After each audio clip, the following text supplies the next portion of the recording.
Toutefois, nous le savons aussi, les médias traditionnels sont mis à mal par la montée en puissance des médias sociaux.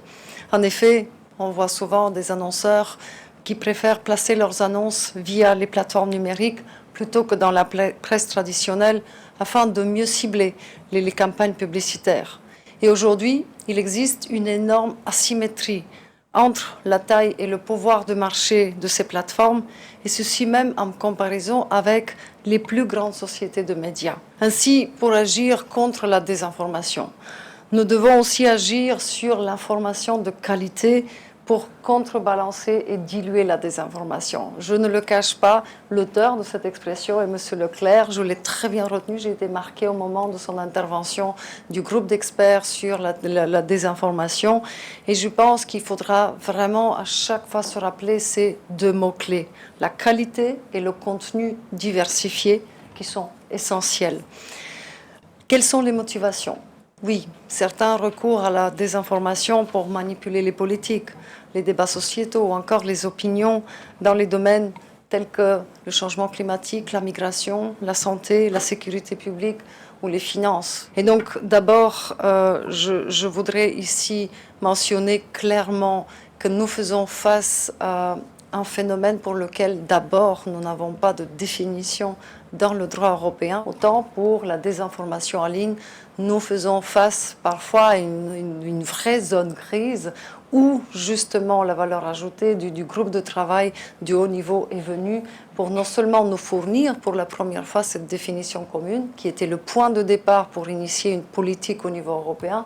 Notre initiative la plus court terme était celle de faire un forum multipartite où justement l'industrie publicitaire, ensemble avec les plateformes, mais aussi avec un board au sein de lequel se sont réunis les chercheurs, les journalistes, les organisations de la société civile, devait se pencher sur ce qu'on appelait le self-regulation et de nous proposer un code de bonne pratique. J'anticipe tout de suite la question pourquoi avoir opté pour la self-regulation alors qu'on sait qu'il y a l'urgence, on sait que ce n'est pas facile de faire agir certains acteurs. Je ne le cache pas. Nous leur avons donné une chance de nous montrer qu'ils sont responsables, que dans ce processus, l'inclusivité, c'est aussi un élément auquel on tient tous. Et c'est ainsi que pour moi, le code de pratique, le code de conduite, ce n'est qu'une étape. Une étape pour justement montrer à quel point tous ceux qui participent dans ce processus sont véritablement décidés de faire coller les belles paroles aux actions réelles sur le terrain. Oui, la Commission, elle est très claire dans son intention. On leur donne la chance jusqu'à la fin de l'année, en décembre, de nous montrer que des résultats visibles, des résultats mesurables sont possibles. Et ensuite, la Commission fera une analyse de ce qui a été fait. Si la situation est insatisfaisante, on se réserve le droit de faire des propositions, y compris de caractère réglementaire, dans les semaines qui suivent. Donc voilà, je pense que c'est un message qui est très clair.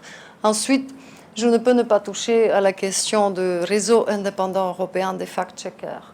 Donc la Commission ici entend justement faciliter la mise en place de ce réseau, d'abord par le biais d'instruments à leur disposition qui leur permettront d'échanger des bonnes pratiques et ensuite d'avoir une plateforme européenne sécurisée où les fact-checkers ensemble avec les chercheurs vont pouvoir échanger des données, vont pouvoir promouvoir, populariser des bonnes pratiques. Donc voilà, je voudrais dire un dernier mot sur la technologie. Les progrès scientifiques fulgurants que nous voyons aujourd'hui, je pense ici particulièrement à l'intelligence artificielle, ouvrent de nouvelles voies, de nouveaux horizons.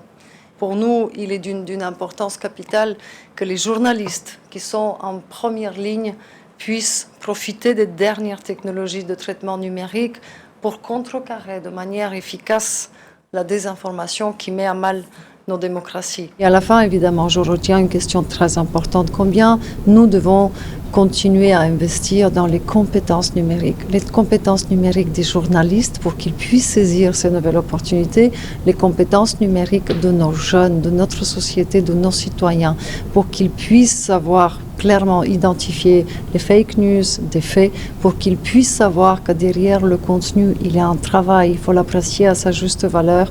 Aujourd'hui, nous sommes témoins de développement exponentiel des nouvelles technologies et tout ceci met à mal certains modèles des médias traditionnels. Il est de notre devoir de les aider, de les soutenir, de traverser cette transition numérique en les dotant d'outils qui vont leur permettre de continuer à être les défenseurs de la liberté de l'expression, du droit d'accès à l'information.